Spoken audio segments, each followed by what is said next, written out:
എൻ്റെ അന്തരാത്മാവിലേക്ക് ഒഴുകിയിറങ്ങിയ ദൈവകരുണ എൻ്റെ മാതൃരാജ്യത്തിനു വേണ്ടി നിയോഗം വച്ച് ഈ നൊവേന ഞാൻ ചൊല്ലണമായിരുന്നു.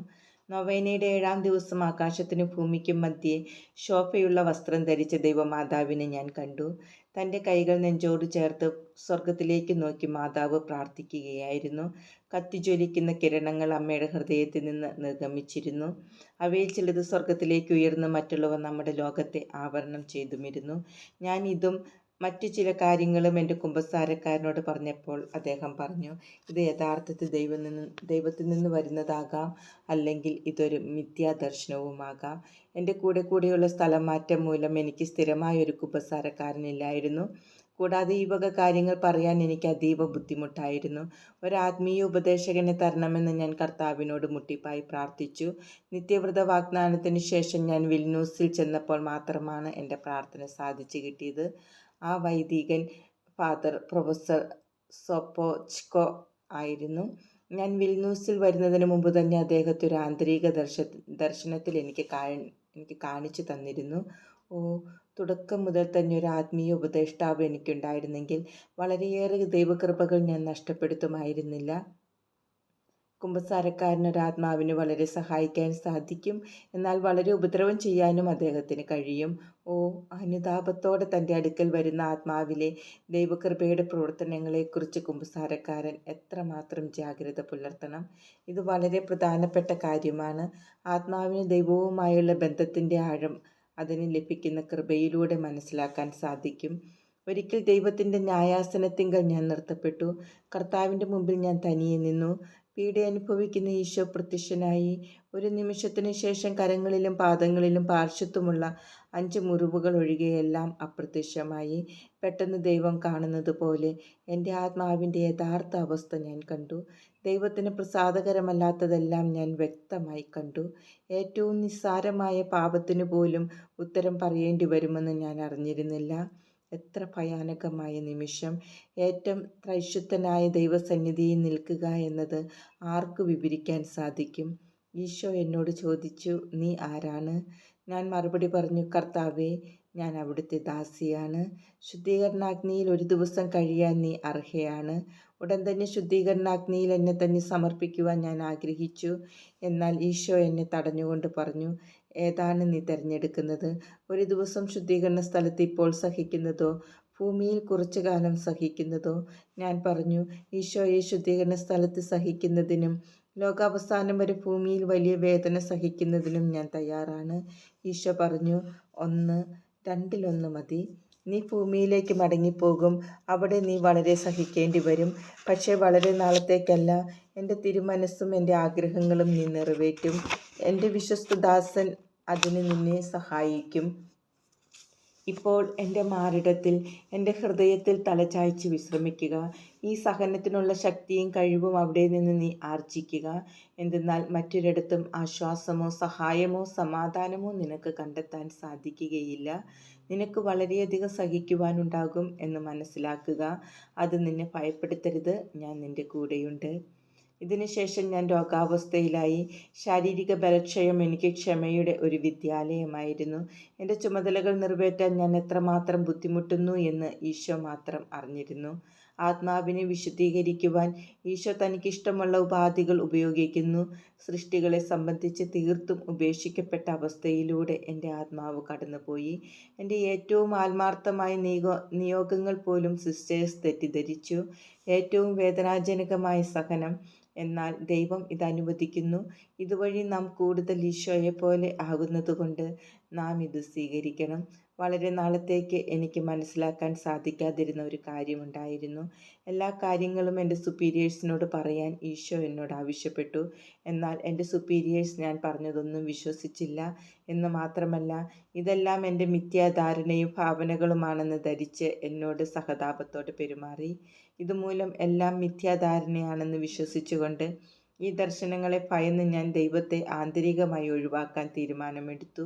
എന്നാൽ ദൈവകൃപ എല്ലായ്പ്പോഴും എന്നെ പിന്തുടർന്നിരുന്നു.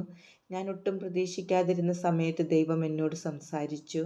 ഒരു ദിവസം ഈശോ എന്നോട് പറഞ്ഞു, നിങ്ങളുടെ രാജ്യത്തിലെ ഏറ്റവും മനോഹരമായ നഗരത്തിന് ശിക്ഷ ലഭിക്കാൻ പോകുന്നു. സൊദോം ഗൊമോറയെ ശിക്ഷിച്ചതുപോലുള്ള ശിക്ഷ. ഞാൻ ദൈവത്തിൻ്റെ വലിയ ക്രോധം കണ്ടു. എൻ്റെ ഹൃദയം ഭയന്നു വിറച്ചു. നിശബ്ദതയിൽ ഞാൻ പ്രാർത്ഥിച്ചു. ഒരു നിമിഷത്തിനു ശേഷം ഈശോ എന്നോട് പറഞ്ഞു, എൻ്റെ കുഞ്ഞെ, ബലിയർപ്പിക്കുമ്പോൾ നിന്നെ എന്നോട് ഗാഢമായി ഐക്യപ്പെടുത്തുക. ആ നഗരത്തിൻ്റെ പാപപരിഹാരത്തിനായി എൻ്റെ രക്തവും എൻ്റെ മുറിവുകളും എൻ്റെ പിതാവിന് സമർപ്പിക്കുക. ദിവ്യബലിയുടെ മുഴുവൻ സമയവും ഇത് ഇടപെടാതെ ആവർത്തിച്ചു കൊണ്ടിരിക്കുക. 7 ദിവസത്തേക്ക് ഇത് ചെയ്യുക. 7-ാം ദിവസം പ്രകാശപൂർണമായ മേഘങ്ങളിൽ ഈശോയെ ഞാൻ കണ്ടു. ഞങ്ങളുടെ രാജ്യം മുഴുവനെയും ഞങ്ങളുടെ പട്ടണത്തെയും കടാക്ഷിക്കണമെന്ന് ഞാൻ ഈശോയോട് യാചിച്ചു. ഈശോ കരുണാപൂർവ്വം കടാക്ഷിച്ചു. ഈശോയുടെ അനുകമ്പ കണ്ടപ്പോൾ അവിടുത്തെ അനുഗ്രഹത്തിനായി ഞാൻ യാചിച്ചു. ഉടനെ തന്നെ ഈശോ പറഞ്ഞു, നിനക്ക് വേണ്ടി ഞാൻ ഈ രാജ്യത്തെ അനുഗ്രഹിക്കുന്നു. അവിടുന്ന് നമ്മുടെ രാജ്യത്തിൻ്റെ മേൽ വലിയ ഒരു കുരിശടയാളം വരച്ചു. ദൈവത്തിൻ്റെ സ്നേഹം കണ്ട് എൻ്റെ ആത്മാവ് ആനന്ദപൂരിതമായി. 1929 വർഷം ഒരിക്കൽ ദിവ്യബലിയുടെ സമയത്ത് ദൈവസാന്നിധ്യം ഒരു പ്രത്യേക വിധത്തിൽ ഞാൻ അനുഭവിച്ചു. ഞാൻ ദൈവത്തിൽ നിന്ന് പിന്തിരിഞ്ഞ് രക്ഷപ്പെടാൻ ശ്രമിച്ചെങ്കിലും സാധിച്ചില്ല. പല അവസരങ്ങളിലും ഞാൻ ദൈവത്തിൽ നിന്ന് ഓടി അകന്നു പോകുമായിരുന്നു. എന്തെന്നാൽ ദുഷ്ടാരൂപിയുടെ ഇരയാകുവാൻ ഞാൻ ആഗ്രഹിച്ചില്ല. കാരണം മറ്റുള്ളവർ ഇതെല്ലാം ദുഷ്ടാരൂപിയുടെ പ്രവർത്തനമാണെന്ന് പലപ്പോഴും പറഞ്ഞിരുന്നു. ഈ സന്ദേഹം കുറച്ചുനാൾ നീണ്ടുനിന്നു. ദിവ്യബലിയുടെ സമയത്ത് വിശുദ്ധ കുർബാന സ്വീകരണത്തിന് മുമ്പായി ഞങ്ങൾ വ്രതവാഗ്ദാനം പുതുക്കിയിരുന്നു. മുട്ടിൽ നിന്ന് എഴുന്നേറ്റ് വ്രതവാചകം ചൊല്ലിക്കൊണ്ടിരുന്നപ്പോൾ സ്വർണ്ണ അരക്കച്ച കെട്ടി വെള്ള വസ്ത്രമിട്ട ഈശോ പെട്ടെന്ന് എൻ്റെ അരികിൽ പ്രത്യക്ഷപ്പെട്ട് പറഞ്ഞു, നിന്റെ വിശുദ്ധി കളങ്കപ്പെടാതിരിക്കാൻ എൻ്റെ നിത്യമായ സ്നേഹം നിനക്ക് തരുന്നു. അതിൻ്റെ അടയാളമായി വിശുദ്ധിക്കെതിരായ പ്രലോഭനം നിനക്കൊരിക്കലും ഉണ്ടാകുകയില്ല. ഈശോ തൻ്റെ സ്വർണ്ണ അരക്കച്ചയെടുത്ത് എൻ്റെ അരയിൽ കെട്ടി. അന്ന് മുതൽ കന്യാവ്രതത്തിനെതിരായ പ്രലോഭനങ്ങൾ ഒരിക്കലും ചിന്തയിലോ ഹൃദയത്തിലോ എനിക്ക് അനുഭവപ്പെട്ടിട്ടില്ല. ഏറ്റവും പരിശുദ്ധ കന്യകാമറിയം എനിക്ക് വാങ്ങിത്തന്ന ഏറ്റവും വലിയ കൃപകളിലൊന്നായിരുന്നു അതെന്ന് പിന്നീട് എനിക്ക് മനസ്സിലാക്കാൻ സാധിച്ചു. വളരെ വർഷങ്ങളായി ഈ കൃപയ്ക്കായി മാതാവിനോട് ഞാൻ പ്രാർത്ഥിച്ചിരുന്നു.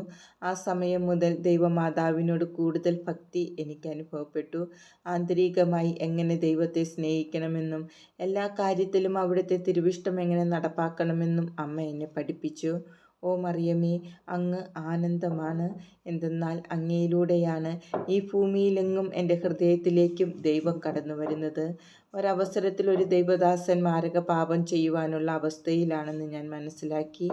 ദൈവം ആഗ്രഹിക്കുന്ന നരകത്തിൻ്റെ എല്ലാ പീഡനങ്ങളും എല്ലാ സഹനങ്ങളും എന്നിലേക്കയച്ച് ആ വൈദികനെ പാപ സാഹചര്യത്തിൽ നിന്ന് ഒഴിവാക്കി വിടുതൽ നൽകുവാൻ കനിയണമേ എന്ന് ഞാൻ അവിടുത്തോട് യാചിച്ചു. ഈശോ എൻ്റെ പ്രാർത്ഥന കേട്ടു. ആ നിമിഷം തന്നെ എൻ്റെ തലയിൽ ഒരു മുൾക്കിരീടം എനിക്ക് അനുഭവപ്പെട്ടു. എൻ്റെ തലച്ചോറ് വരെ അതിൻ്റെ മുള്ളുകൾ ആഴ്ന്നിറങ്ങി. 3 മണിക്കൂർ സമയം അത് നീണ്ടു നിന്നു. ആ പാപത്തിൽ നിന്ന് ആ ദൈവദാസന് വിടുതൽ ലഭിച്ചു.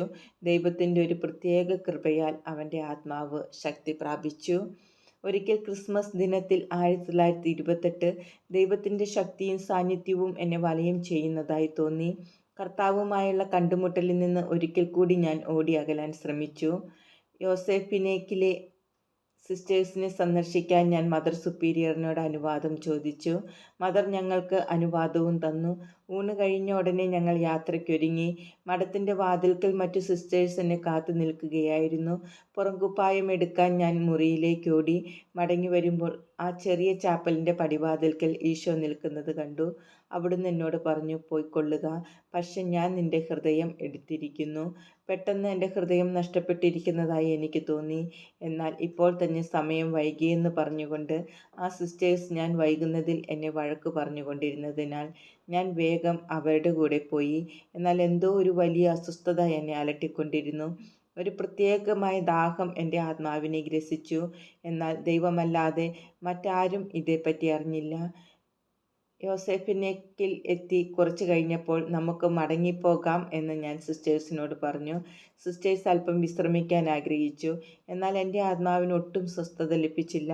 ഇരുട്ടാകുന്നതിന് മുമ്പ് നാം മടങ്ങണം എന്ന് ഞാൻ പറഞ്ഞു. വളരെ ദൂരം പോകേണ്ടിയിരുന്നതുകൊണ്ട് ഞങ്ങൾ ഉടനെ തന്നെ മഠത്തിലേക്ക് മടങ്ങി. നടപ്പുരയിൽ വെച്ച് മദർ സുപ്പീരിയർ ഞങ്ങളെ കണ്ടപ്പോൾ എന്നോട് ചോദിച്ചു, ഇതുവരെ സിസ്റ്റേഴ്സ് പോയില്ലേ? അതോ ഇത്ര വേഗം മടങ്ങി വന്നോ? വൈകി വരേണ്ടെന്ന് കരുതി ഞങ്ങൾ നേരത്തെ മടങ്ങിപ്പോന്നു എന്ന് ഞാൻ മറുപടി നൽകി. പുറംകുപ്പായം മാറ്റിയിട്ട് ഉടനെ തന്നെ ഞാൻ ചാപ്പലിലേക്ക് പോയി. ചാപ്പലിൽ കയറിയ ഉടനെ തന്നെ ഈശോ എന്നോട് പറഞ്ഞു, വൈകി വരേണ്ട എന്ന് കരുതിയല്ല, ഞാൻ നിന്റെ ഹൃദയം എടുത്തതുകൊണ്ടാണ് നീ മടങ്ങി വന്നത് എന്ന് മദർ സുപ്പീരിയറിനോട് ഉടനെ തന്നെ ചെന്ന് പറയുക. എനിക്ക് വളരെ ബുദ്ധിമുട്ടുള്ള കാര്യമായിരുന്നെങ്കിലും സുപ്പീരിയറിൻ്റെ അടുക്കൽ പോയി എന്തുകൊണ്ടാണ് ഞാൻ വേഗം മടങ്ങി വന്നതെന്ന് സത്യം തുറന്നു പറഞ്ഞു. കർത്താവിന് അനിഷ്ടം തോന്നിച്ച എല്ലാ കാര്യങ്ങൾക്കും ഞാൻ അവിടുത്തോട് ക്ഷമ ചോദിച്ചു. അപ്പോൾ ഈശോ വലിയ സന്തോഷത്താൽ എന്നെ നിറച്ചു. കർത്താവിലല്ലാതെ ഒരിടത്തും സംതൃപ്തി ലഭിക്കുകയില്ലെന്ന് ഞാൻ മനസ്സിലാക്കി.